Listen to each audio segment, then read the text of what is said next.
There's a moment that happens to every investor, and almost nobody talks about it. It's not when you get your first job, it's not when you buy your first stock.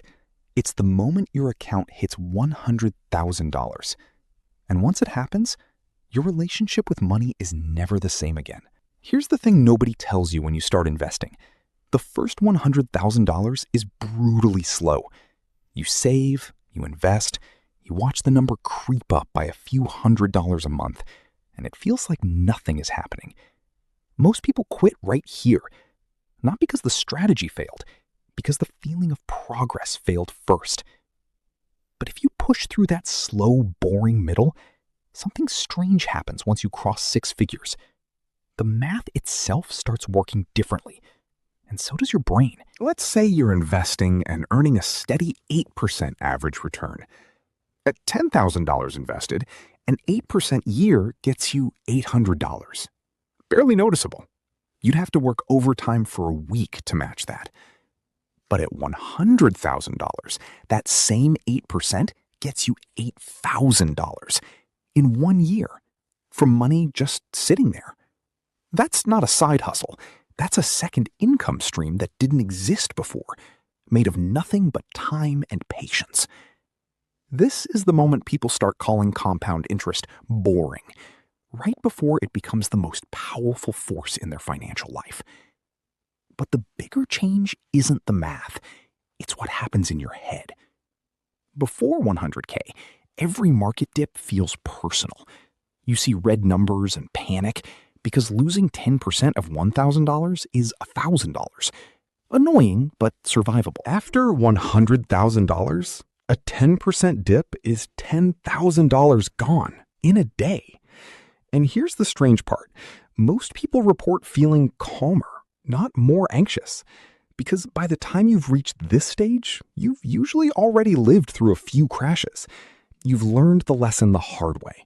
The market always recovers if you don't sell and panic. $100,000 isn't just a number. It's proof you survived your own emotions long enough to get here. Here's where most people sabotage themselves.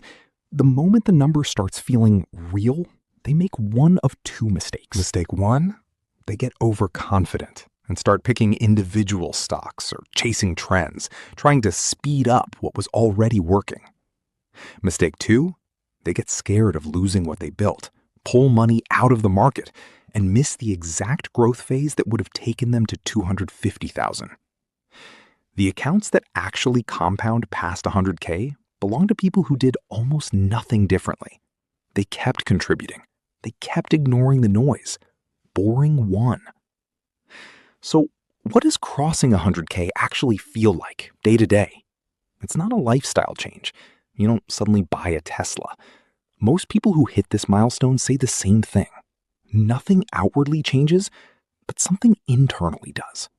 You stop thinking about money as something you're chasing and start thinking about it as something working for you in the background, 24 hours a day while you sleep.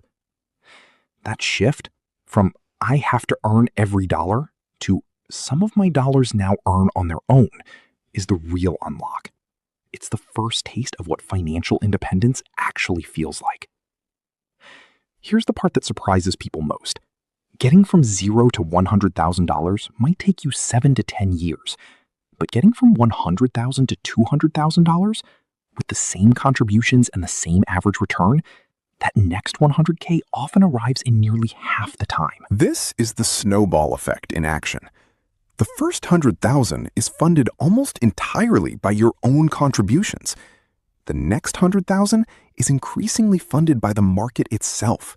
You're no longer the only one doing the work. $100,000 isn't the finish line. It's the point where the finish line starts moving toward you. It's the moment investing stops being a discipline you force yourself into and starts becoming a machine that runs on its own momentum. The people who never get here aren't unlucky.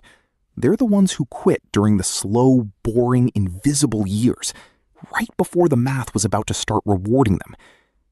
If you're still in that slow phase right now, that's not a sign you're doing it wrong. That's the part everyone has to survive before the snowball starts rolling on its own.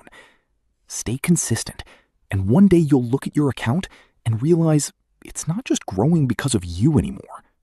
If this helped you understand what's actually ahead, subscribe. We break down exactly what happens at every money milestone, one stage at a time.